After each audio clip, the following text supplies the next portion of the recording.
Um, so, happened since we last were together with the question of evangelicals and their support of the current occupant of the Oval Office. And I'll talk about that next week, but I'm just saying I wish the news would slow down a little bit. It's making it very hard to prepare for next week. I'm used to dealing with things that happened quite a while ago and that I have a little control over, and this is, every day I open my computer and I'm like, oh, there was another statement. There was another meeting. Okay. So some stuff is happening, and I'll try. So having said all that, next week's topic will focus specifically on what do we mean when we talk about 81% of evangelicals supporting Donald Trump. Who counts in that category? What do we mean support? How does that relate to policy versus personality, and a whole host of things? And I will try to pull all of these various things that have happened over the past year and a half together and say, here are maybe two or three things that I think, big picture, we might want to think about in terms of maybe a realignment of the realm of politics and religion, and maybe something new that we haven't seen before. I don't know. Still thinking about it. So the past 2 weeks, if you haven't been here and you want to have a really quick fresh up on this, the first week looked at the question of evangelicalism as a movement within American Protestantism from a time when virtually everyone was a kind of evangelical Protestant following the Second Great Awakening in 1801, beginning of the 19th century. To the division of the rise and division of denominations into what we might think of as traditional versus progressive controversies relating to their engagement with modernity and the rise of what we think of as fundamentalism as a movement within various denominations. And then I would suggest from the early 1900s, the parceling out of certain theological tendencies over the broad range of denominational life in America. So in the early 1900s, denominations started choosing, if you will, whether they wanted to continue down one particular path or the other, how much they wanted to accommodate modernity, in what ways they could accommodate modernity. And that's sort of been the story of denominational life in mid to late 20th century. Another topic for another day would be the rise of the non-denominational church in the late 20th and early 21st centuries. It's a whole other story. So then last week we looked at sort of thinking about evangelicalism and the way in which it's intersected with politics, starting in the early 60s, after sort of the breakdown of the post-war Judeo-Christian consensus, can't we all just get along concept. And the 60s said, no, we can't do that. And sort of how it was up for debate how evangelicalism was going to move forward. Was it going to be an equal opportunity backer of various political parties or various political positions, or was it going to throw its full weight behind one or the other or various political ideologies? And so last week we looked at how sort of each decade engaged, how evangelicals engaged politics in each decade, from a period of really sort of quiescence and the notion that Christians shouldn't be engaged in politics to sort of evangelical dominance in the 80s, to the 90s when they were pushed back sort of on their heels, to sort of a compassionate, kinder, gentler, conservative evangelicalism in the early 2000s. Through really, this anticipates next week, what many evangelicals experienced as their exile from the realm of politics under the Obama administration to 2016. So those are sort of big road marks along the way. But today, we're going to do something different. And I've got a PowerPoint presentation, I've got some songs, I've got some websites I want to show you. And so there are a couple main concepts I want to work through, but I also want to be able to engage you in some conversation about this, because there are lots of really interesting sort of subplots here that I want to make sure we get a chance to talk about. Looking at major evangelical theological concepts, I've listed three here: eschatology, the rapture, and Christian Zionism. These are not distinct, that is, I can't pull them apart. They fit together in some fashion.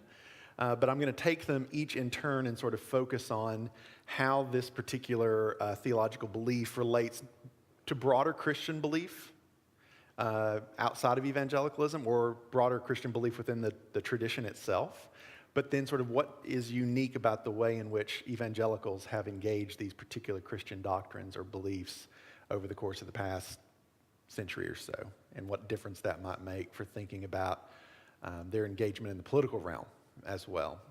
Okay? So, eschatology. Anybody want to? I heard somebody looking it up on their phone. This is student behavior.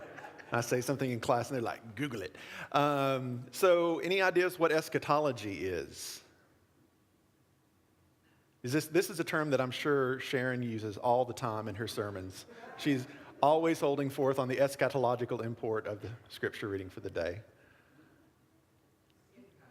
End times, right, good. So eschatology is the study of the end times, the study of the way in which the Christian tradition has talked about the final chapter that will be written with Christ's return. And eschatology has always been a potentially disruptive element of Christian theology. For the most part, I think I'm in pretty firm theological territory here to say that eschatology is usually highly domesticated in the tradition. Because if you think that you figured out when Jesus is coming back, already the Gospels are struggling to deal with this fact that early Christians believed this, and Jesus says, I don't even know. Like, maybe that'll keep them from trying to figure it out. If Jesus knows, really, we can't figure it out, right? No man knows the day and the hour but my Father who's in heaven, right? And so what do subsequent generations of Christians do? They try to figure it out, right? So eschatology in that sense has always sort of been a strain of Christian thought, a strain of Christian tradition that's wanting to sort of skip to the final page of the book. I don't know if you are one of these people, if you read novels very frequently. My wife and I are in a mixed marriage. Like, she will not go one page ahead because she doesn't want to know what's going to happen on the next page. And I'm like, how many chapters are in this thing and what happened? Oh, I didn't want to see that. I want to know what's at the end. She cannot deal with this. So eschatology is in a simple sense, this notion of what is going to be the final culmination of history, what is going to be the final triumph of the kingdom of God in this world. In a broader sense, though, Christians have often talked about eschatology as sort of what do Christians ultimately hope for? And what is the final hope to which all Christians can lay claim? And there has always, I think, throughout the tradition, been some dis-ease between those Christians who want really detailed information about how do the things going on around us right now fit this story that we're in the middle of, and those Christians who have been able to accept a bit more mystery with regard to how this might work, and even the possibility that eschatology, I'm not quite sure how to express this. This is one of those things that really we should just, it's easier. But if you think God creates time, the whole concept of narrative completely makes no sense. Because narrative implies a beginning, a middle, and an end. And if you think that time is part of what God's created and placed us in, eschatology isn't something that has to happen one day, once upon a time, way out there. It's something that can actually be imminent in the lived reality of Christians today. I don't know if that made any sense. No. No, exactly. So I'm not going to even try to tie that in with Einstein, but very good. So eschatology is one of the things we'll look at. Within that, you have different eschatological systems. One that we will look at is premillennial dispensationalism. More on that in a bit. In which the rapture is very important. More on that in just a bit. So part of this has to do with one way that I think about defining evangelical Christianity is this is a version of Christianity that really likes to be able to talk about the details of the hope that they have in Jesus. And not on a personal level, on a geopolitical level. How they see the world around them conforming to the story which they experience themselves in the midst of. And so things like the rapture, things like the tribulation that we'll talk about fit into this larger Christian notion that to be in Christ is to be on the way to something, is expressed in a particular political fashion in evangelicalism. And then a subset of this is the rise of Christian Zionism. I'll spend a little time talking about sort of Zionism as a whole, and then how Christians become Zionists, and how that creates some very interesting situations currently even, okay? So before we get into any of this, there's a major sort of shift that takes place in the 19th century that I've mentioned in passing before, but I want to say a little bit more about now. And I would say a lot more about it if I was an American religious historian by training. But there is a major shift in the middle part of the 19th century from millennialism to premillennialism. So for much of American religious history in the 17 and 1800s, the general idea was that Christians, being Christians, were perfecting society. So they were the leaven. As Christians are good and decent and moral people, more and more people will come to the truth of the faith, and the society will get better and better and better. And at the end of this sort of perfection of society, then Jesus will come back. So the trajectory is things are getting better all the time. Now, if you know anything at all about history or human nature, you may find that a rather naive assumption on the part of lots of 19th century Protestant evangelical Christians, that things were getting better all the time. But it was the generally agreed upon theological framework in which people did theology, in which they read the Bible, in which they thought about what they were moving towards. And sometimes this is called perfectionism, particularly those of us in the Wesleyan tradition are quite familiar with this notion of perfection. As individual Christians seek to love God and their neighbor, that will spill out into the larger society. And this is the approved way in which you're supposed to affect change in the larger society, by being a good Christian in your own place. Okay? There's no one thing that sort of started the shift from postmillennialism to premillennialism. There's no one sort of cataclysm. But there are a handful of things that people will sometimes point to as a major shift in focus. And once again, these are things that are taking place within denominations. These are things that the Presbyterian Church, the Lutheran Church, are talking about within the denominations themselves at this point. The Civil War was profoundly destabilizing for any idea of progressive advancement. Watching a so-called evangelical Christian nation go to war with itself and destroy itself and then have to rebuild itself was a significant blow to the notion that things are getting better all the time, at least in the immediate context of the war. There's some indication that afterwards some people thought, well, yes, we've destroyed this blot of slavery from the land. That is a progress, and so this can be celebrated. But in the immediate context of Christians reading the same Bible, praying to the same God, being in the same denominations until right up to the end, or at least those denominations breaking into northern and southern bodies, that was a fracturing experience, which led to a lot more cultural pessimism about whether things are really getting better all the time, or whether, in fact, it's the opposite.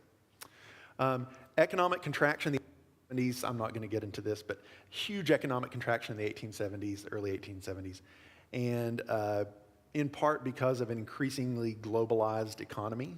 I know that globalization is sort of a very popular word in the late 20th, early 21st century, but we've been globalized for a long time in a lot of ways. And so these new realities also led to increased pessimism. New technology, particularly technology that alienated people from their work.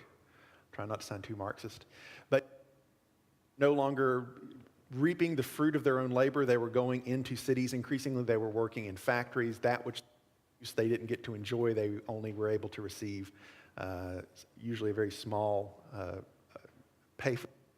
So sort of the anxiety around these new technologies contributed to this pessimism. Continued conflict around issues of race, and particularly this is the period in which we start to have large waves of immigrants coming into this country, particularly from Eastern Europe, and many of these immigrants are not Protestant, and many of these immigrants are not Christian.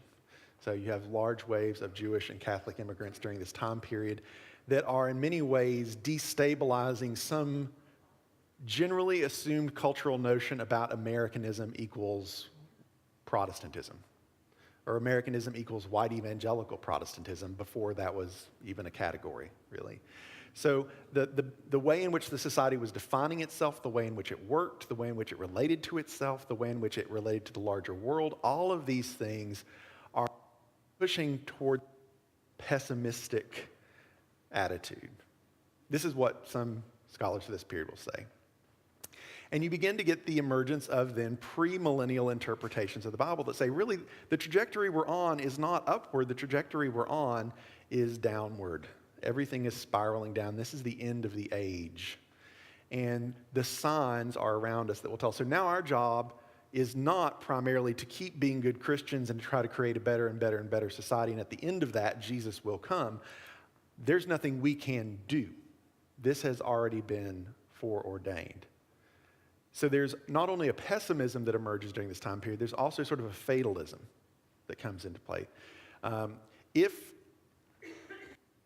back to this, if the script has already been set, then one's movements within that script are limited to a few certain motions. And in many of these cases, the energy, the theological energy, was poured into trying to figure out where we were in the story, where we found ourselves in this narrative. So you start to get in the late 1860s, early 1870s, up through the early 1900s, the rise of Bible prophecy conferences. And this is actually something that is relatively new in the history of Christianity. So I'm speaking in broad terms here. We don't have a lot of evidence that people in the 1500s or people in the 1200s or people in the 700s, for the most part, were reading the Bible and trying to look around and figure out how something in Ezekiel related to something that was going on politically in their lives. I can't say that didn't happen, but it was not the dominant way in which Scripture was read and even prophecy was interpreted. Generally, for the most part, when Christians historically have read prophetic texts, they read them historically. Here's a text in Isaiah, and that points to this thing in the New Testament. Or maybe it points to something way off in the future. But the contemporization of prophecy, reading a prophetic text and seeing it as pointing to something in the life of the individual interpreter that could be discerned in the larger political realm or economic realm, was something new. And these attracted lots and lots of people. They would come together for these prophecy conferences. And very quickly, one of the things that happens, this is sort of a long-term interest of mine, they don't read all the prophetic material in the Bible. They don't go and read Habakkuk, for example. If you don't know who Habakkuk is, you're not alone. He's a very tiny prophet. The only one smaller is Obadiah. He's one chapter. Go home and read Obadiah. Show him some love. But because no one ever reads him, ever. But they always go to a few places. They read Daniel and the second part of Daniel. They read Ezekiel 38 and 39, the story of Gog and Magog. They read Revelation, right? So there's already you can discern the selection process of certain prophecies that talk about certain things that are easy then to translate into contemporaneous events or to seek out contemporaneous events. And they see this and they experience this as something that the rest of the Christian world is blind to. In fact, they even quote Scripture to explain why the rest of the Christian world is blind. Because in the last days, there'll be a great apostasy and there will be scoffers. And so when someone tells you your interpretation of Ezekiel 38 having to do with Russia is kind of far-fetched, you go, scoffer, last days, apostasy. It's a self-confirming system, right? I'm not being completely fair. But this is sort of the pattern that would emerge. So you have a group within all the denominations now who are seeing the Bible in a way that's quite different from the historical norm. Not anomalous. It's not that no one ever did it before, but there's something new here. And I would argue that this may sound a little paradoxical. There's something profoundly modern and scientific about treating the Bible as though it's an encoded message. That if you want to understand the truth of something, this is taking it to almost the individual word and the level of that word. and trying to dissect the true meaning. Now, I'm not a scientist, so I want to be very careful how I proceed here. But there's a difference, I understand, between science, which is a verb, as some of my colleagues will say, and scientism, which is perhaps an idea that everything can be known that is out there and quantified and measured and calculated and controlled. It's messier, but there's a difference, let's say it that way, right? And so suddenly now the Bible becomes not a living document that is to be studied for just simply doctrine or individual comfort or guidance. It becomes a scientific manual to be decoded and deciphered. And this, once you do this, I've sometimes referred to this in other contexts as a Rorschach approach to Scripture. So if you know what a Rorschach test is, it's an ink blot test. And usually, I don't even know if therapists or psychiatrists, psychologists still use these on a regular basis, to be honest. But they don't really tell you anything about the ink blot, right? They tell you about the analyst, or the what's the phrase, the analand, or the patient in that case, right? What do you see isn't like what's objectively there, it's what's in your subconscious that we're trying to get out so we can talk about. And, if you see something particularly here, interesting, we'll talk about that. So there's simultaneous pessimism in the culture that we might be able to explain as a natural result of anxiety having to do with increased social, culture, economic change, which is profoundly destabilizing for very many people in the society. And this new reading strategy, which promises the one thing that the culture can't give you, which is absolute certainty so that you know how to navigate your life in an appropriate fashion. People do not like ambiguity. I don't like ambiguity. I really like to know what's going to happen next. And so I usually lie to myself and tell myself that I know what's going to happen tomorrow, even when I know I don't, because it's easier to sleep. So, I think a lot of these sort of cultural components are coming together to create a new reading strategy for the Bible. And they very quickly find a handful of texts that they can sort of seize on and read. And if you look at some of the literature from this time, the other piece that comes out of this is this notion that we are living in the last days and Jesus is coming back and we aren't acting like it. We need to be ready.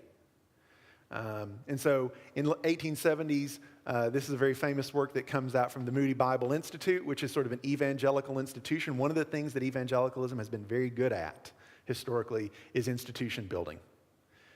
They build parallel institutions first within the denominations and then outside the denominations, which eventually dwarf many of the denominations until fairly recently.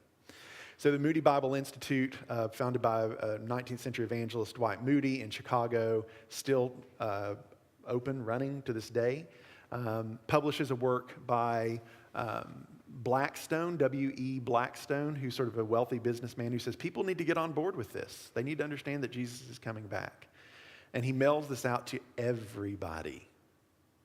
He will also factor into our look at Christian Zionism in a minute. This is one of the things that I think, I don't know where else to say this. Evangelicalism is so entrepreneurial. It's the quintessential religious American phenomenon in its entrepreneurialism. You get wealthy business. We saw it 2 weeks ago with the fundamentalists.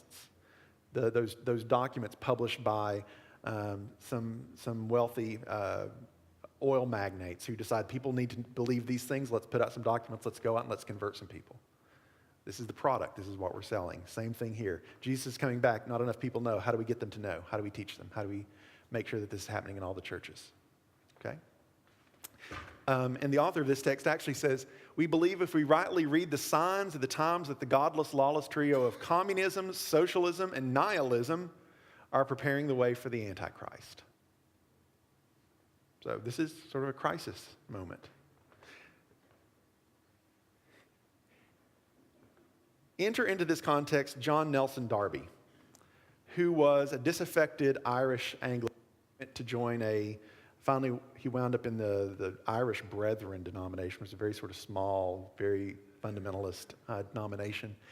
And he makes a tour of America in the 1860s and 1870s trying to spread the word of premillennialism. And most people are actually, at least in the 1860s and 1870s, pretty resistant to this notion that the world's about to end and Jesus is about to come back for one particular reason. And that's the Great Disappointment was still a live memory for many people. So the Great Disappointment refers to October 22nd, 1844, when a Baptist minister by the name of Miller, his followers were called the Millerites, decided they had figured out that the Bible said that Jesus was coming back on October 22nd, 1844, and they all went out and they waited for it to happen, and then nothing happened. So then they recalculated, I can't remember the details here, and tried again, and then nothing happened. And this was sort of seen as embarrassing, an example of the kinds of excesses that people could go to if they focused on thinking Jesus was coming back. And so in the 1860s and 1870s, a lot of people still had this in the back of their mind, and they thought, anyone who shows up with this premillennialist language, they're just another Millerite. They're just trying to get us to leave our property and go wait for Jesus on a mountainside somewhere, and we don't want anything to do with this. So he was resisted, but he added sort of a distinctive component to this. He added a notion of dispensationalism.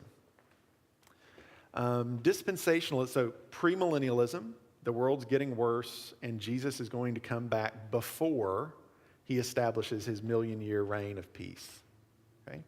And dispensationalism, that all of human history, as they saw it recorded historically in the Bible, could actually be broken up into a series of dispensations. Another way sometimes this is called covenantalism in some contexts too, that God has had a series of covenants or dispensations with human beings, and in each period, God has acted slightly differently with regard to humans in order to try to get them to act correctly and to relate to God in an appropriate fashion. And in every dispensation, human beings just can't get it together. They just can't do it. But they try to break down these. He talks about these periods are marked off in Scripture by some change in God's method of dealing with mankind in respect to two questions of sin and man's responsibility. Each of the dispensations may be regarded as a new test of the natural man, and each ends in judgment, marking his utter failure in every dispensation. So if premillennialism says there is this story in which you find yourself as a Christian, dispensationalism basically gives you some chapter headings to this story. And it tells you that God has acted differently in each chapter with regard to human beings.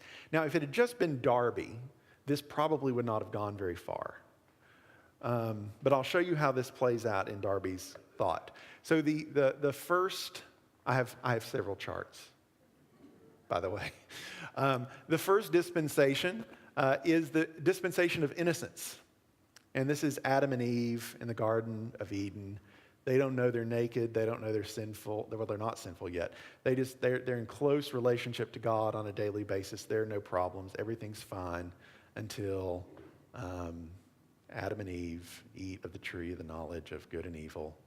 I just have to say, yes, Eve eats first, but Adam's right there listening to the whole thing go down, and he doesn't say boo. He just takes the fruit and eats of it. So this marks the age of conscience then, and this is dated to 4000 BC. I'll come back to that in a second. And that goes on for a long time until the dispensation of the flood. So what's quite interesting is biblical scholars in contemporary context will say they're picking up on something in the text. They are picking up on the fact that God seems to relate differently to Adam and Eve after this event rather than before it, that there are certain things allowed or prohibited after the event that weren't before. And they're picking up on the fact that after the flood, something different happens. God reissues a covenant with all creatures. He gives human beings the ability to eat animals, for example. He gives what are called the Noahide laws. They're picking up on things in the text, but they're trying to take these clues and structure a narrative over top of these texts that constrain the narrative so you can understand any biblical text in light of one of these dispensations. So the age of human governance, and you'll see this is really nice, so that keeps going on actually. They get to the call of Abraham, to the law of Moses. So during this period, there's no law given to Israel, but Abraham is living by faith. That should ring familiar to some people. But this is the age of promise. Then there's the giving of the law at Sinai. This is the age of the law then. And in each of these cases, God's requirement of human beings is different. God's relationship to human beings is different until you get to the death of Jesus, and that puts us in the age of grace or the age of the church, or what some dispensationalists will call great parenthesis of history. And that's where we are right now, they said. That's where you and I are right now, is what Darby and others said. And during this period, we don't have to follow the law. We just have to be in Christ. That's how we relate to God. But something's coming, the rapture. I'll talk about the rapture in a second. And after the rapture, there'll be a 7-year period of rule by the Antichrist. But don't worry, you probably won't be here. They actually had some significant debates on whether or not you were post-tribulationist or pre-tribulationist, and whether or not Christians would be here for the tribulation or after the tribulation, and it got really kind of, this is part of why Bible prophecy conferences sort of started to break down, because they started arguing with one another over what these texts actually meant and how they played out, and so that turned some non-Bible prophecy people off. And then eventually Jesus returns at the end of the period of tribulations and rules for 1,000 years called before the great white throne, and the righteous go to heaven, the saved go to heaven, and the rest go to hell, and the demons are bound, and Satan is cast into the pit. And then we're back to eternity, just as we were before creation. So, this is a little Procrustean as a narrative technique, if you know this word. It comes from a Greek myth where somebody has a bed and it fits anybody, and the reason it fits anybody is you cut stuff off if they're too tall and you stretch them if they're too short.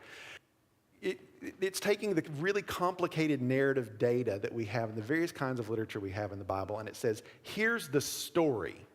Now, every text that you encounter when you read the Bible needs to fit something here. And if you understand, here's sort of the key. I had a picture that I didn't get to put up, but it's it's a picture of the Bible, and it has a padlock on it, and they have a key, and the key says, Jesus is coming. And you put the key in the Bible, and now suddenly all of the Bible is explicable because you've had the interpretive key all along, and you just didn't know it. Okay? Sometimes they get really interested in charts. This is why when I started looking at these charts, that I had this sort of, it's not my observation alone, but this notion that this really is a very scientific, methodical way of going about dealing with what in reality is a very messy collection of writings that we have in Scripture in the Christian tradition. This is a way of saying everything has a place, and there's a place for everything, and once you know the system, you know how to interpret the text. So it is an attempt at providing context for interpreting everything that we have in Scripture. The fact that it is not the way the vast majority of Christians have approached these issues is not a knock against it per se. It's just a simple sort of historical observation. So I broke it down here so you can see just a little bit. They've got the age of innocence here, and then there's all these nice Bible quotes that will tell you, and we think something different happened because here's our work. We'll show you our work. In Adam all die. That's from 1 Corinthians and Romans. And then you've got the age of conscience, and Cain and Abel stand for the age of conscience for some reason. I'm not quite sure why they stand in there. Noah's Ark, the age of human governance, the age of promise. They really make a lot of this notion of Daniel 9. Daniel 9 text in this system. Because Daniel 9 is interpreting a passage from Jeremiah that talks about 70 weeks. Well, the first 69 weeks were from the time of Daniel to the time of Jesus, and we're in the 70th week now. I don't know how that helped them. But it gave them this image, this concept, this way of trying to date things. And just by the way, I'll tell you, one of the things that is really fascinating about being a religion professor is that you can't tell people what you do on an airplane ever, because it can go a lot of ways, none of which are usually good. So I'm an ancient Near Eastern historian on planes, because nobody asks. But you also get unsolicited emails from people who want to tell you that they finally figured out what's going on in the book of Revelation. And they're usually really well footnoted. And sometimes they have PowerPoints attached to them. And it's like, I can't tell you how many days of work I've lost just from going, now, how did they make that happen? That's weird. So there is sort of if this is how you approach Scripture, right? If you think there's something buried in there that's hidden, that's only available to the truly enlightened mind or the person who has the right interpretive scheme, you can spend a lot of time trying to figure out, what does this word mean? What does this date? What does this number refer to? So all of this would have perhaps been a historical oddity. Maybe American evangelicals would have continued along pre-millennial bent or a post-millennial bent, who knows? But something interesting happened. In 1909, Oxford University published what would become its number one bestseller of all time, which is still in print today, Study Bible. Schofield is an interesting character. A lot of works will say he had an interesting history, and then they leave it at that. Recently read talks about he's this sort of classic 19th century type who's trying to make a name for himself, and he can sort of, move from Louis to Chicago to some other place and leave entire histories behind him. He leaves his wife and child. He tries to make a name for himself. He's Schofield DD on there because he showed up at Moody's school one day and started taking some classes, Doctor of Divinity, and he does legitimately have a conversion experience of some sort, but he becomes really enamored of Darbyite premillennial dispensationalism, and he starts like a Bible correspondence course where he will tell you what the prophecies mean, and out of that grows this commission to write a reference Bible, which is sort of a new thing in the early 20th century. A biblical text that would have a whole lot of other information down the middle. So I gave you one page here from Genesis. Material in the middle that will cross-reference to other things. Some commentary on the bottom. And some of the commentary has been updated, some of it hasn't. But it'll give you cross-references to other parts of the Bible. And then editorial headings. So this becomes a bestseller, and it's Darbyite. It's premillennial dispensationalist at its core. Meets a really profound method for distributing it to the vast majority of early and mid-20th century Christians. This is the Bible that my mother reads today. It's a KJ Schofield Bible. What it does is, first of all, so a couple of things here, just about the matter of interpretation. I'm trying to think if it helps to say in the 12th century, there was this thing called the Glossa Ordinaria. And it was when people were still writing Bibles by hand, they would write the biblical text, and then they would have on the side that would be commentary from great figures in the Christian tradition, Augustine, Isidore of Seville, other patristic early Christian authors about this particular text. And then they would have interlinear glosses between the lines that would give you geographical information or linguistic information about a particular word. So there you had a fully interpreted Bible in the medieval period. These are massive communal works that exist in multiple manuscript copies. They're fascinating documents unto themselves. But Protestantism comes along, and what does Protestantism say? You don't need that stuff because the Bible is authoritative, and it's, what's the word? Perspicuity. So the early Protestant reformers thought the Bible was absolutely clear and easily understandable by anyone at any level of education who was enlightened by the Holy Spirit. And so it didn't matter what Augustine said about Genesis 1. Who cared what Augustine said other than a historian? I can read it and figure out what I want for myself. And the Catholic Church said, y'all sure about that? And the Protestants said, yeah, we got this. And then the Catholic Church said, good luck to you. And, well, okay. So that's why there are so few Protestants. What this does is basically provide a pre-dispensationalist evangelical glossa ordinaria for the 20th century. You can't read Daniel without being told that we live in the midst of the great parenthesis. Now you can't read Ezekiel 38 and 39 without hearing about what Schofield in the early 20th century thought that meant. And sometimes Schofield would actually put things, so this is one thing, right? You know that's not Bible, that's commentary. You know that's not Bible, that's not commentary. But here's a section heading. How many people decide that the Bible means what it says because of a section heading that's been added by an early 20th century premillennial dispensationalist? Even the material itself is arranged in a certain fashion to tell a certain story. And this becomes the distribution method for this new way of thinking about Christian history and for thinking about what it means to talk about eschatology in the tradition. Such that there are still there's a new Schofield Bible that tries to update things and take into account, well, yeah, but he didn't know about the Gulf War, so we got to get that in there, right? So now let's think about how that works, right? So, I mean, this is, at one level, I'm being a little mean, but on another level, I'm not. This is how everybody reads the Bible at some level, right? We always sort of encounter it at a little bit of a distance, and if we read it even in translation, we encounter it at a little bit of a distance. The rabbis talk about reading the Bible in any language other than Hebrew is like kissing your bride through a veil. It's, you're onto something, but it's not the real thing. So they're kind of blunt that way.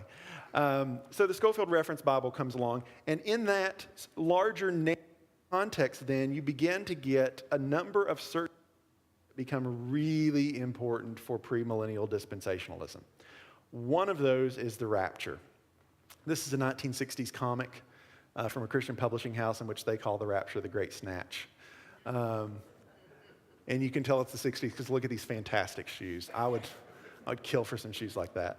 But it's taken from a particular verse in 1 Thessalonians, which as far as I can tell from looking, was never a site of intense interpretive engagement prior to the late 1800s, early 1900s. Like, I'm sure it was interpreted, but it doesn't figure into this larger narrative that they're trying to tell about how the Bible should be read. In its historical context, this is one of the earliest letters of the Apostle Paul, and the problem seems to be that at least during Paul's lifetime, the assumption was Jesus has gone away, he'll be right back, so the world's about to end, you need to get on board if you're wanting to go to heaven when he comes back. And then Paul leaves, and the next thing you know, people start dying, and this raises questions. Like, what about the people who have died? How do we think about them? Because we thought, said back. We thought like now. So Bob, does he get this, right? I don't think there were any Bobs in Thessalonica, but you get my point. So Paul's response is that those who have died will be caught up first, or will be brought up first, and then we which are alive and remain shall be caught up together with them in the clouds to meet the Lord in the air, and so we shall ever be with the Lord. So this comes to be referred to as a moment of rapture, when those who are alive when Christ comes are caught up into heaven.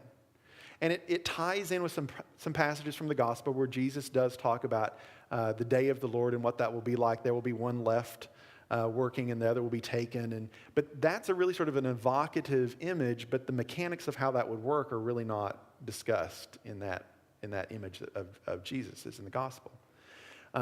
This sort of becomes then a central narrative point for this system of interpretation, sort of a focus on the rapture. And I can't, just because of where we're going next week, let it pass that the text does say the trump of God. And if you think that there are not a lot of people who have made a lot out of that for a lot of different reasons, just Google it. I'll leave it there on a lot of different sides. Okay. So, but even I think for most of the 20th century, this particular interpretive strategy was still somewhat marginalized, as evangelicalism was not a denominational force in American Protestant life. That the people that were really convinced by this were really talking to other people who were really convinced by this. But it was still sort of a subcultural phenomena that that you ask any Methodist or Presbyterian mid-century, is Jesus coming back? They'd say yes. But then if you started quizzing them on these kinds of details, they would be like, well, I don't know. I mean, I just know that that's what we believe, right? This changes in the 60s. So in the late 60s, early 60s, Hal Lindsey publishes a book called The Late Great Planet Earth, which sold in the millions, and I think is still being published with some updates. It's made into a movie, a blockbuster movie, narrated by Orson Welles, of course. And I think, evangelicalism is already starting to sort of emerge from this sort of subcultural context. And particularly given the post-war encounters between the Soviet Union and America and the dawn of the atomic age, this was a work that was placed really, really well historically to speak to the anxiety. And for Hal Lindsey's original work, the key enemy was atheist Russia, right? And very often this would be clear from the text if you read it, because the enemy that was coming against us would be from the north, and I mean Russia's in the north. And sometimes there were references to bears, and that was associated with Russia. So, sometimes you go back and you read this stuff, and you're like, how was that evidence for them, right? But it was universally held to be evidence. If you bought the system, then and sort of granted legitimacy to this notion, then it's hard for people to say, well, look, this event happened here, and this is what this is referring to. Okay? So this is sort of a major one. It is updated then with the Left Behind series, which starts in the 90s and continues on, and has probably been one of the most successful marketing campaigns of Christian fan fiction that the world has ever seen. And the authors have, I think, been careful to note that what they are writing about, they're imagining sort of post-rapture life, is really an evangelistic tool. But it's not meant to replace the Bible and careful interpretation of the Bible. So I think in several interviews that LaHaye and others have said this publicly, this is us trying to convince people to come to Jesus so that they won't be left behind. But there's what people intend and there's what happens. And so I can't speak to the literary quality of these works, but I can tell you that they have sold immensely.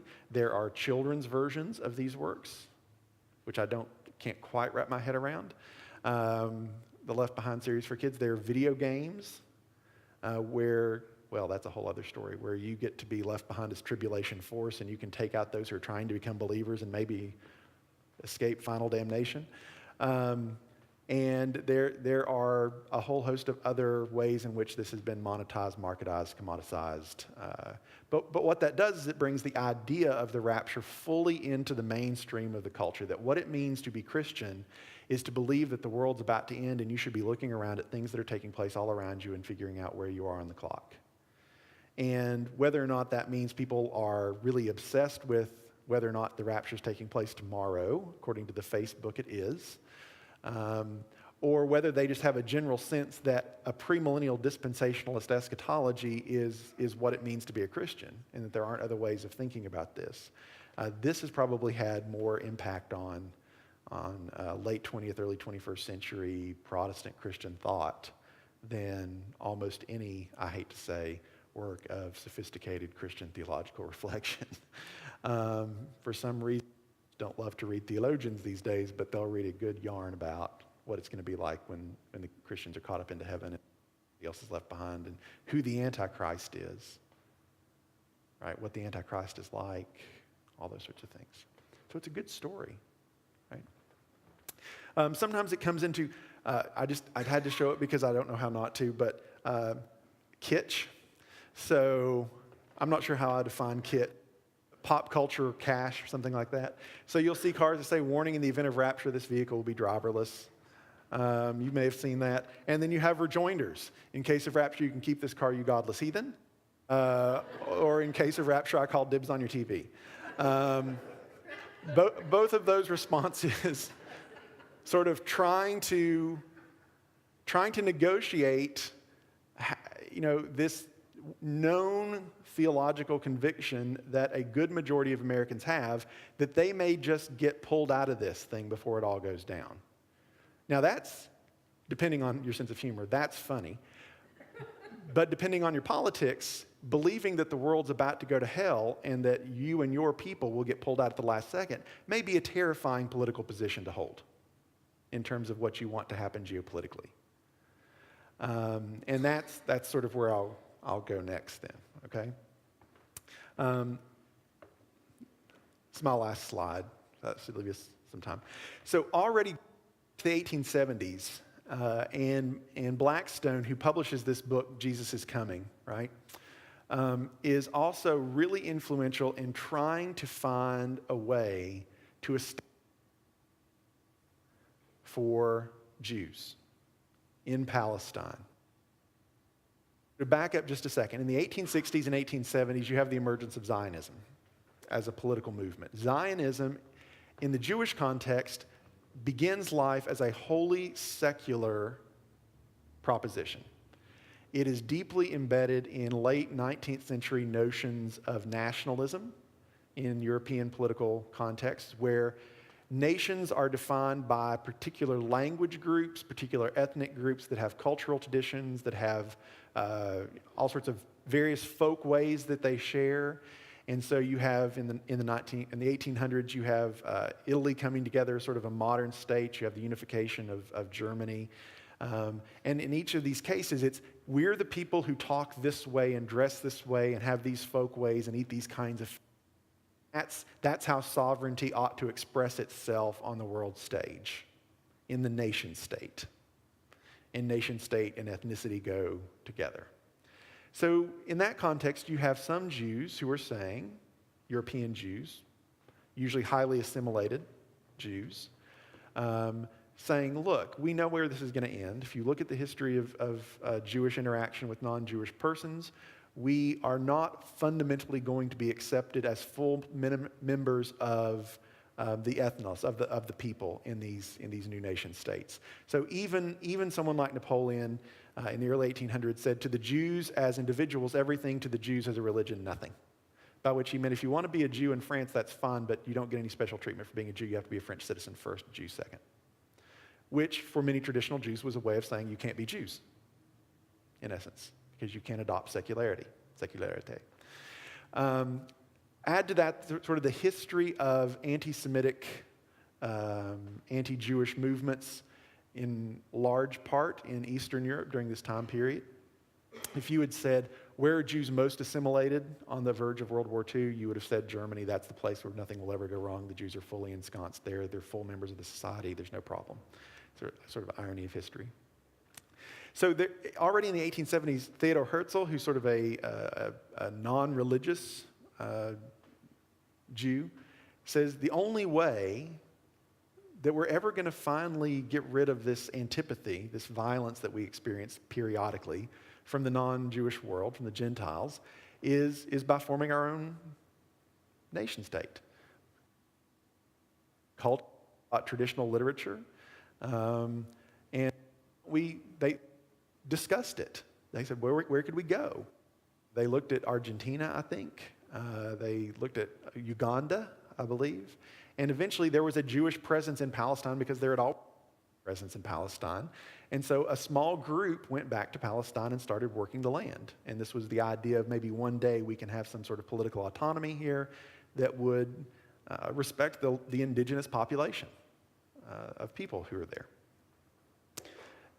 It wasn't very successful early on, largely because if you could live in Vienna or Berlin or London or go work in Palestine to build, this was not a winning proposition for most highly assimilated European Jews.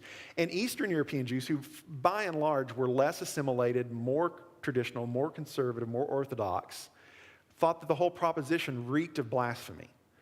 We'll go back to Palestine when God sends his Messiah, and he will lead us in battle, and we will take back the Holy Land. only in God's time. And so to go there now would be an affront to what God has planned for the people of Israel. So early secular Zionism really, it's now looked back on modern Israeli history sort of as the founding fathers in a sense. But at the time, it really did not have a lot of political traction and much of a constituency. But Christians in America really liked the idea of Zionism, because one of the things that you had to have happen before Jesus could come back was the Jews had to be on their land so that they could be present at the Battle of Armageddon. There had to be Jews living in Israel, and Israel had to be a state, just like back when. And so Blackstone circulates this letter calling for the repatriation of Jews to Palestine in the 1870s. And he gets the Chief Justice of the Supreme Court to sign it. He gets the President to sign it. He gets the Speaker of the House to sign it. He gets this list of who's who in politics at the time to sign on that the official policy of the U.S. ought to be an establishment of a Jewish state in Palestine. Now, I don't know that they all meant it when they signed it. They also were concerned with keeping the peace in the Middle East for lots of different political and economic reasons.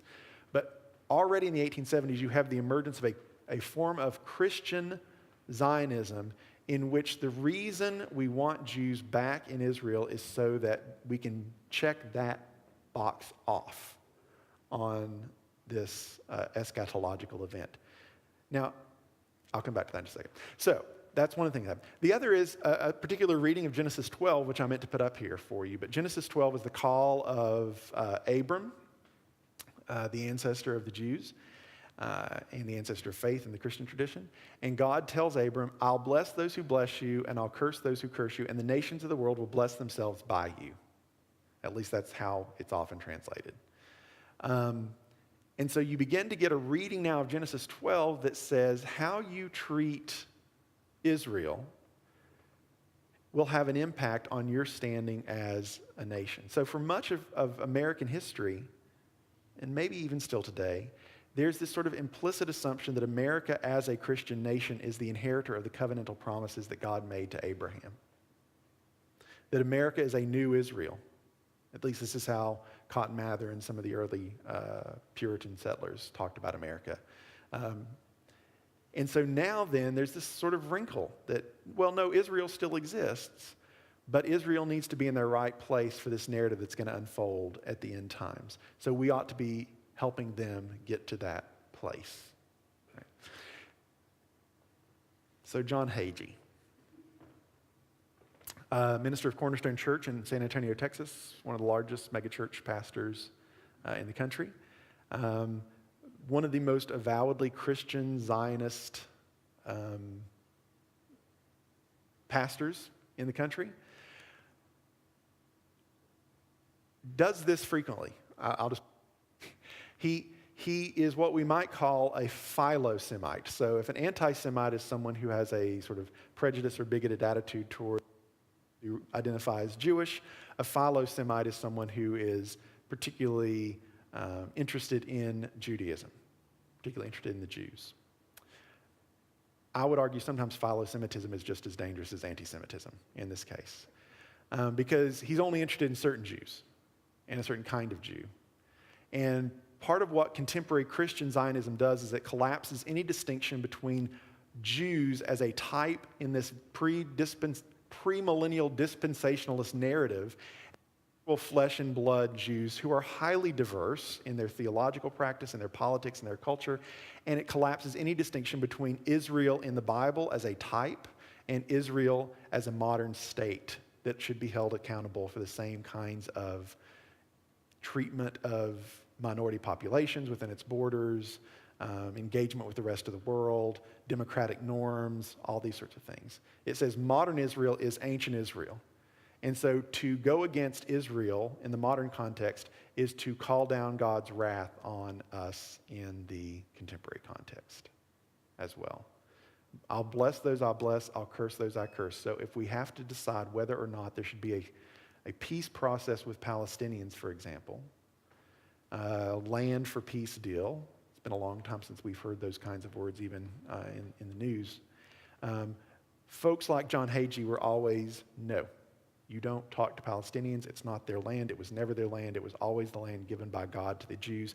And if America tries to broker a peace deal between the Jews and the Palestinians, he always says the Jews, he never says the Israelis and the Palestinians, then we're actually going against God. And we will pay the price for that. So Christian Zionism has a mixed response, both in American politics as well as Israeli politics. So Netanyahu, Bibi, he's awarded several things to John Hagee. He quite likes John Hagee. And it's a little... on one hand, Israel is surrounded on all sides by people who probably would rather they not exist, even those with whom they've signed peace deals, because they are a constant source of, what's the word I'm looking for? Agitation in the larger Arab world. Intentionally or not, their existence is a source of agitation. And so you take a friend where you can get a friend, presumably in that context, understandably. But many people within Israel are very concerned with the way in which evangelical Christians prop up certain components of Israeli life. And they're very concerned with the fact that these are individuals who think that the reason the Jews need to occupy their land is because eventually Jesus is going to come back and all the Jews are going to convert. If the way this story ends is, and we all die, it's not clear why you want those kinds of friends, many Israelis will say. And particularly when it has constrained Israel's ability to engage in certain kind of negotiating tactics. Because we receive X number of funds from this group in America, or because the president of America at certain times has been beholden to particular voting blocs who can support him or withhold support from him based on what he says he wants to do with regard to Israel and the Palestinian question. So yeah, this is, even among those Israelis, I think, that are perhaps somewhat bemused by an American Protestant putting on a prayer shawl, he's still bringing a whole lot of people to Israel every year for tours. He still has the ear of at least one political party on a fairly regular basis. And so if there is a question as to whether or not we can move forward with a peace deal, now one has to go ask this particular block of the American voting population whether that's okay.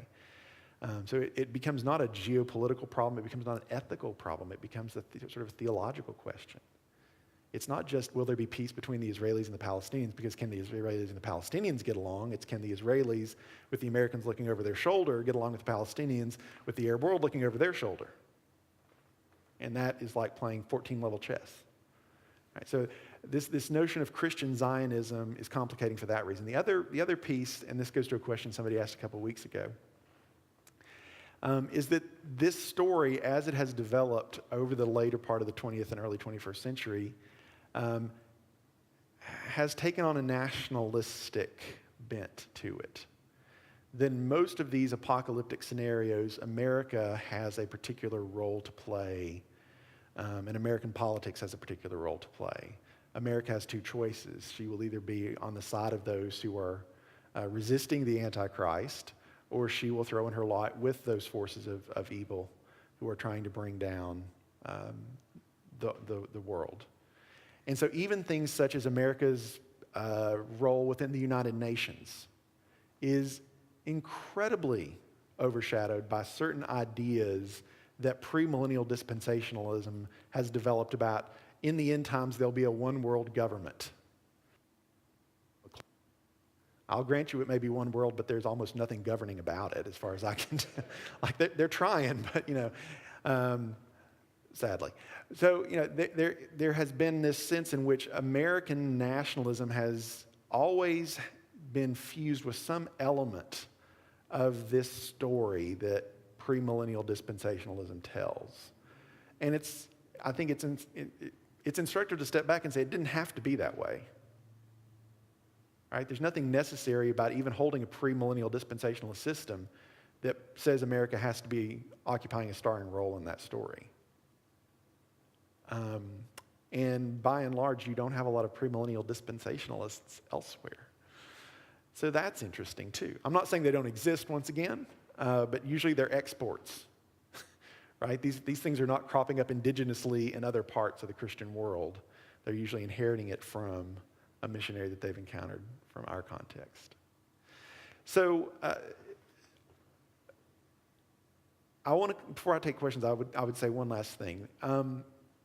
If you stopped 9 out of 10 evangelical Protestants, however we want to define that, on the street, and asked them to tell you about premillennial dispensationalism, I really don't think most of them would go to that level of detail. But I think you would be far more likely within those contexts to find people who thought or would agree with the statement that things going on in the world now are signs that the end of the world is near. I think that you would find. And there would be an openness, particularly to those who could interpret a biblical text in such a fashion as to explicate really difficult challenges that we face as a society, as a political entity, as a global society. That is, if I'm trying to be empathetic to what this system does, it brings order out of chaos. And the fact that it also then sometimes generates disorder is not particularly surprising. It's a human phenomena, right? This is what we do. You try to get in there, clean up, you wind up messing up something else sometimes. So I'm not trying to be overtly critical of this system. I'm just trying to recognize that this system has not always existed, and it seems to be particularly present at moments of real cultural anxiety and articulate mostly in those contexts. And then you've got some people like John Hagee who will tell you, I mean, he has PowerPoints with his sermons, right? The reason we're moving the embassy to Jerusalem, which people said you should never do because it takes a big question off the table about the future status of Jerusalem, which is one of the central questions for any Palestinian-Israeli peace deal, is because, well, that'll probably start Armageddon, won't it? That'd be good. So some Christians are a little freaked out by that. The notion that let's move that clock a little closer. One other piece that I meant to show you, I never got to play the Oak Ridge Boys. I was going to play the Oak Ridge Boys. But this is one of my favorite things here. You can have a rapture clock that'll tell you how close we're, and you'll notice what shows up here, right? Israel Watch. This is how you know what's going on in the world. Really interesting. So this particular Rapture website has God's rapture clock, which is at 0, which I'm not quite sure how that could be unless we don't know something right now. Whereas they've got the world's doomsday clock, which is a fascinating sort of phenomena, right? I mean, there's a way in which even this end times rhetoric within the Christian tradition now spills out into secular contexts. There are some people who's concerned about global warming or climate change almost take on a apocalyptic tone, and maybe that's because it really is apocalyptic. But there are some people that even study that and say this is sort of a secular apocalypse, in a sense, right? So they've got the world doomsday clock up there, and then even better, God's doomsday clock. I think that means all the good people are already gone. Yeah, I think so. I'm afraid so. Right? So this has spilled out into the culture, and like I said, you don't have to wait long before you hear someone claiming that it'll be it's supposed to be tomorrow, according to the thing I book. But that's happened several times over the course of the past decade. So all this is going on in the background. So it's not just politics, right? I mean, people are thinking about not just who am I going to vote for, what's their stand on, carried interest on capital gains or something. I'm often struck by this, and it sounds really simple, but everybody's got a story going on in their head about the way in which reality works. And everything that we encounter has to fit into that story. and this is theirs. And if it's not yours, then you got another one.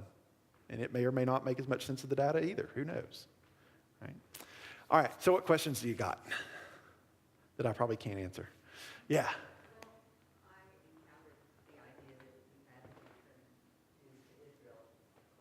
Yeah. In order that the 13 tribes of Israel would be present. Mm-hmm. And that would help bring about the rapture time, the end of the world. And my first response to that was, how do we think that human action will change God's choice when the world? Yeah, and I was taken aback by that. so you had the same sort of reaction that a lot of Eastern European Jews had when they first heard of secular Zionism, which was, this is us stepping outside. The story is not our story, it's God's story. And so how can human initiative help bring any of this about? Yeah, I think there's always been a subset of Christians who thought, well, yeah, I mean, but if we can help things move along a little faster, wouldn't that be great?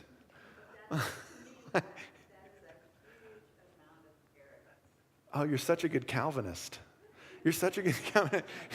That questions divine sovereignty. Yes, I'll go with that. Yeah. Yeah. In the 1870s, with the rise of what would become Christian Zionism, I think there were lots of Christians who said, look, there are problems with this. There are significant problems with this theologically. There's significant problems with this ethically. We don't use other people as pawns in a narrative for our own story. That's problematic. But for a lot of people, this was really compelling. How do you explain this?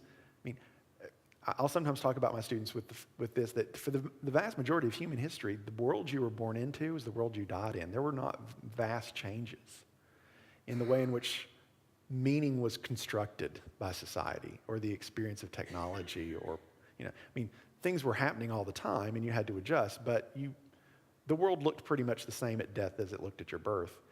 And within the past 300-400 years, if my iPhone is like 2 back now, I think, what is this crap? I don't know what this is. How do I do it? I need the new one. Like, we want the newest thing, and it's accelerating change. And that is not something that we were built to do very well as a species, I think. We can be better or worse at it. But so they're trying, right? They're trying to deal with these really disruptive changes and fit them into a story so that they have some kind of control over it. Yes, ma'am.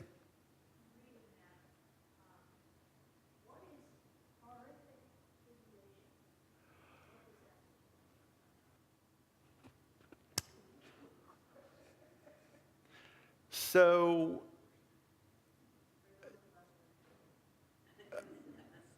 very often it's drawing on some of the imagery that we get in the book of Revelation.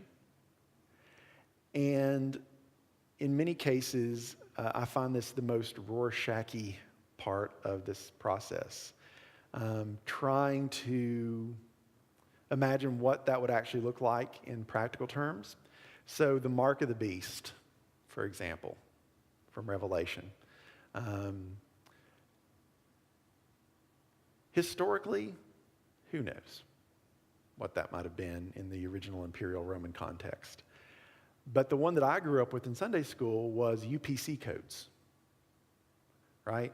That now if you were going to buy or sell, you had to have the mark of the beast. And so what do you do when you go to the grocery store? Someone scans something, and that's the mark of the beast, and now they have control over all commerce, and nothing good is ever going to come of this. And at the time, I remember going, that's weird. And then, we start putting everything on the cloud, and things get hacked, and now you can't even access your own bank account if there's someone who downloads all this information. And so you're like, well, maybe you're onto something. But it's this desire to contemporize the text. It's the assumption that the text is true, but that the text is opaque. And that certainly if the people who are left behind are going to be punished for their rebellion against God, the text of Revelation describes that in usually highly poetic, opaque ways. All right, so what would that look like based on what we know now? Where this comes out, and this is sort of once again, hashtag not all evangelicals. But where this gets really problematic, and something I may come back to next time, is that it can cross a line in some context into dehumanization of those who are not part of our tribe. This is what's going to happen to those people when God finally brings the judgment that they deserve richly. And now let's imagine what that will look like. Won't that be wonderful? Which, from my own perspective, is a questionable Christian value to imagine the suffering of. But it's a fun. Because I look at this and I say, here is an embattled Christian minority who's been oppressed by this Roman imperial power. How can they not want to see the enemies of their community and their God receive retribution? I have a harder time hearing it out of the mouths of middle-class guys wearing suits. I'll just be honest. Middle-class white guys wearing suits. It rings a little hollow to me in those contexts. But this is I haven't even got into rapture cinema yet. So there's a great movie from the 70s called Like a Thief in the Night, which you may have seen because everybody in the 70s I hear saw it. See that kind of horror movie?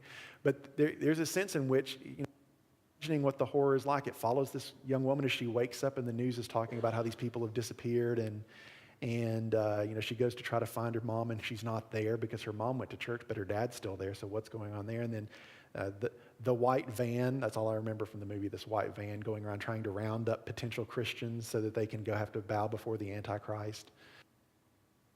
And then language about the Antichrist. Antichrist is invariably Jewish, which is problematic for lots of reasons. The ways in which anti-Semitism might express itself. He's gay in a lot of contexts. And you think, well, that's interesting.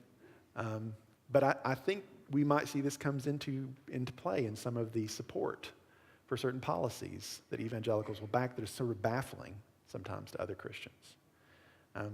That's because they've got a story going on in their head that maybe you don't. And so they don't experience particular things in the same light.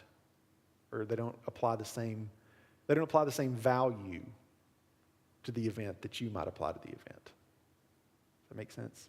I could play you the song from the 70s. It's great. They're saying, I wish we were all ready. It's fantastic. But even the Oak Ridge Boys, right? So this song, Jesus is Coming Soon. Do you know this song? Jesus is coming soon, morning or night or noon. Many will meet their doom. Trumpets will sound.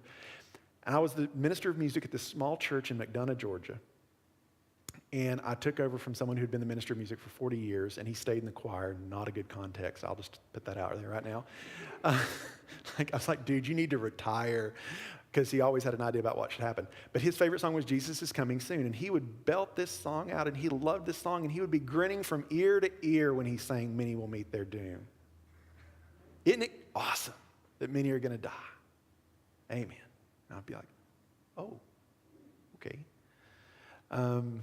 So there is a way in which this system can be warped in ways that make it somewhat unrecognizable to other Christians.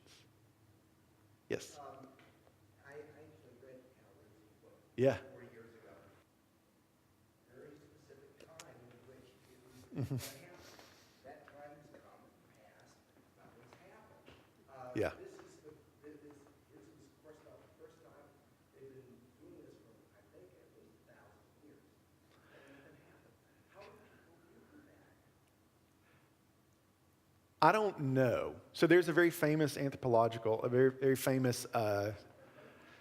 psychological study called When Prophecy Fails, which looks at this phenomena of how do people negotiate the impact of placing their whole belief in a system, and then the system fails, and then they still say the system is valid, and then they just right?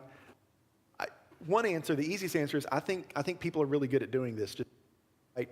So, story that we tell each other is if you work hard to get an education, you'll get ahead in life. And we know statistically speaking that's not necessarily the case, but we'd rather live in a world where we believe that was the case because we think the outcomes will be better. So when people do work hard and they don't get ahead and they still fail, they don't just go, well, I'm just going to fail. We know you harder, or they don't. So there is a sense in which there's a non-confirmation bias built into, I think, our processing unit that in order to keep going, sometimes you can't just say, well, that whole system of meaning, it doesn't matter anymore. But these cases are really, you're right. Like, so for Lindsay, it was Russia. It was nuclear Armageddon on the plains of Megiddo. And here's how Daniel fits in. And then the Soviet Union fell. And now Russia wasn't a problem, we thought.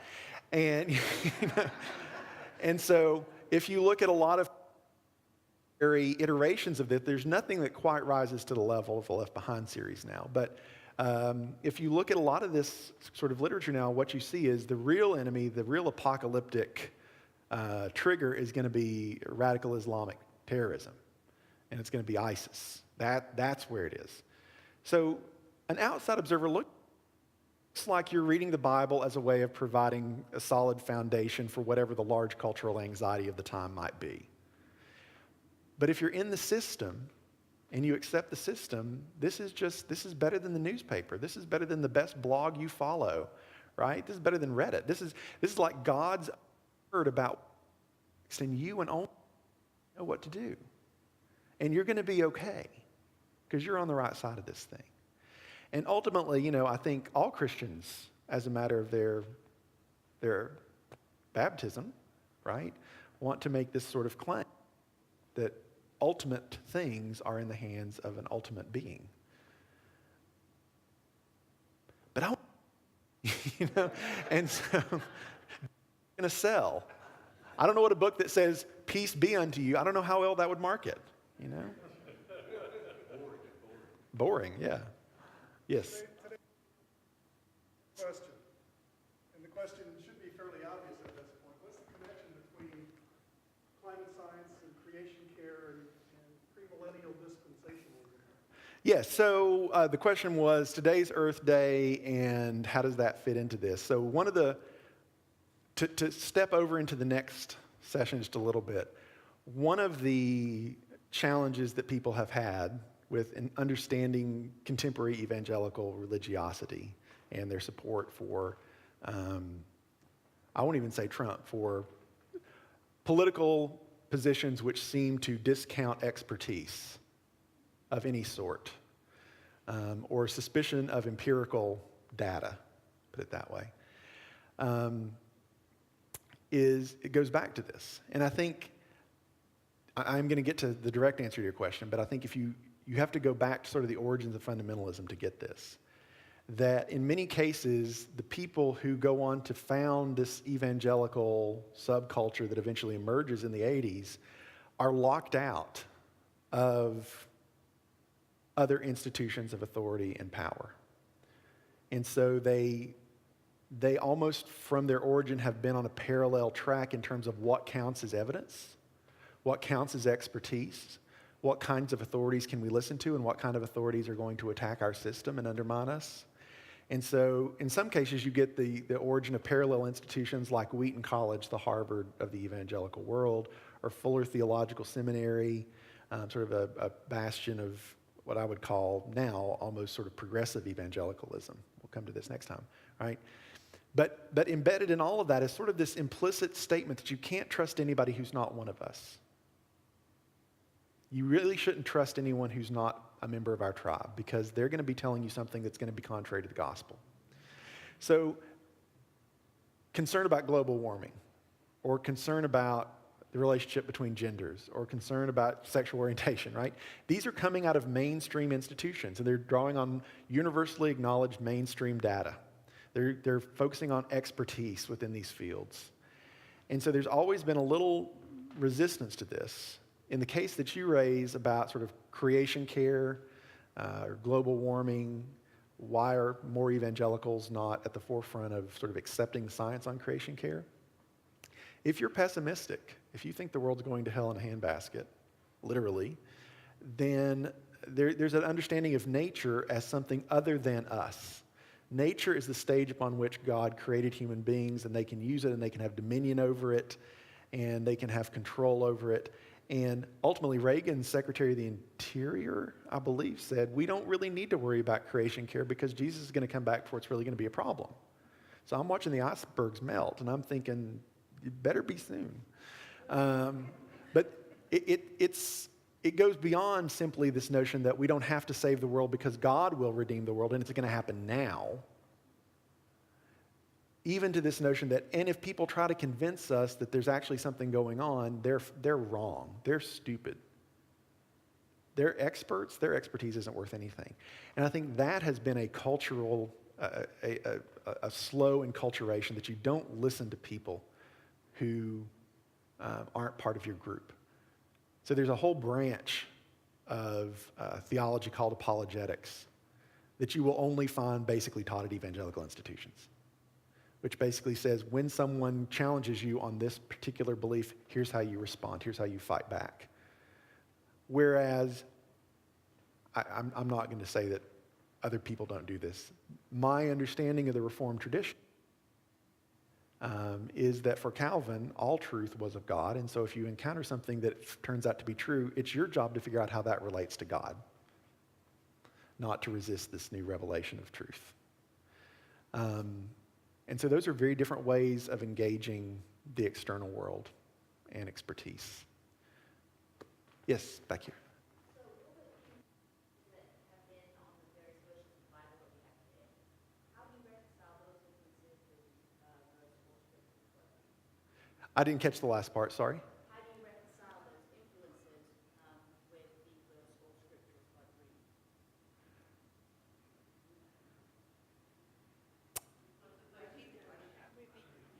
So the question was, I said they focus on a certain number of texts, right? Well, like all the human influences over the years, different versions of the Bible. Oh, okay. So how do you reconcile the two? Like how do you have various versions? Gotcha. One of the oddities, so the question is, we have multiple versions of the Bible today, and yet they're really treating the text almost as something that requires an interpretive key. But they're basically using Schofield. They're using a King James version of the Bible. Is that roughly right? Yes, because I think it's First Timothy, I'm not sure, but it specifically says all scripture is God breathed. Yeah. And yet we have human influence on those, so it really can't Yeah. say that it is, but it has to be because Yeah, I think the observation that there are certain passages that they tend to gravitate towards, for me, is just sort of a historical observation. If I went up to a premillennialist dispensationalist and said, all right, let's do it. Right now, you're going to explain to me how Obadiah has to do with the stock market next week. They would say, well, I can't. I don't see it. Or maybe they would. But if I said, well, let's go back to the Hebrew or the Aramaic. Like, why should we trust an Elizabethan translation here, right? The vast majority, I think, historically would have said, why would I do that? What do you mean? And I don't have a good answer for that question. They functionally canonize the King James Version as the authoritative, the authorized version. And they don't typically worry about the fact that the underlying Hebrew, and in fact, someone like me saying, well, let's read the Hebrew would perhaps even be perceived as a expert trying to come in and divert them from the truth of the text. So I think part of what I would say is their interpretation is always implicitly driven by the fact that they experience themselves as being particularly endowed with insight because of their relation to God and because of the presence of the Holy Spirit. And that's not a uniquely evangelical phenomenon. We have this in the ancient world as well. So the authors of the Dead Sea Scrolls thought they understood the book of Habakkuk and all the rest of the Jews didn't because the spirit of righteousness was on them and nobody else. So yeah, they talk about it like it's a system, but if you start asking questions about the system, you'll start seeing these cracks. Yes? We were out of town for the first two, so you may have already covered this, but what do the numbers look like on those lines and some of the rest of them? It may still be in. Yeah, so the question is, what do the numbers look like? So next week, this is a little teaser. I'll tell you, I'm going to start with a lot of charts.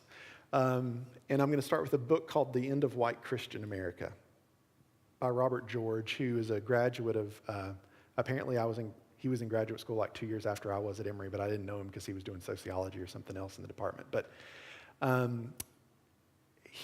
this book that comes out on the eve of the election in 2016 basically argues that demographically speaking, white Protestant Christianity in America is in demographic decline, and every indicator would suggest that that's not going to be reversed.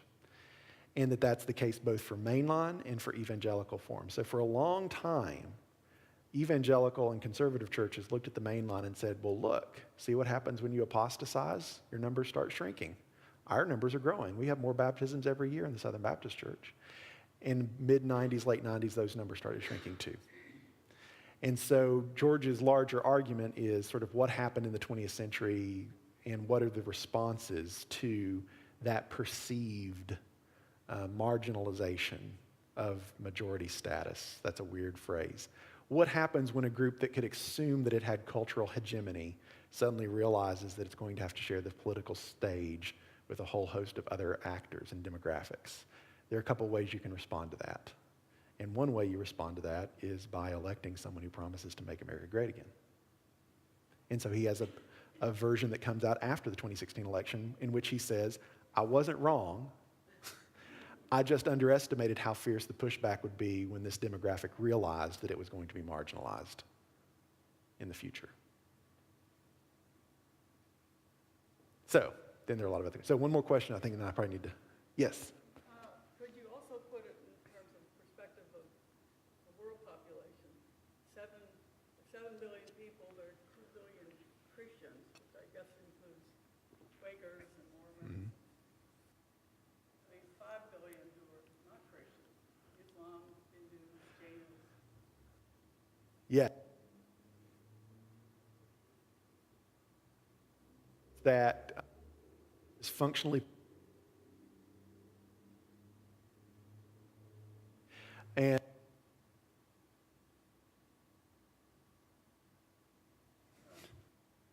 the future of Christianity, as far as we can tell, is going to be in the global south. The global south. The places Christianity is growing right now is in South America and Africa. And in the African context, I talk about this as market share, right? You actually have competition between Islam and Christianity as to who's going to grow the fastest. And Christianity in those contexts usually looks quite different in a lot of ways than Christianity in this context. So much so that you have some in Africa and Latin America now who are sending missionaries back to the West to try to teach us how to be Christian, which is just a fantastic sort of thing to think about. So there is a larger demographic story to tell, but in all the versions of that story, a evangelical white Protestant nation that's culturally homogenous is not seen as an option. And I think that explains a tremendous amount about the cultural moment we find ourselves in. However you personally want to respond to that, I think empirically that's where we find ourselves now, and people know that at some level and are responding to it in different ways. So next time I'll try to say more about where evangelicals are and how they're voting, and I'll have charts. Lots of charts.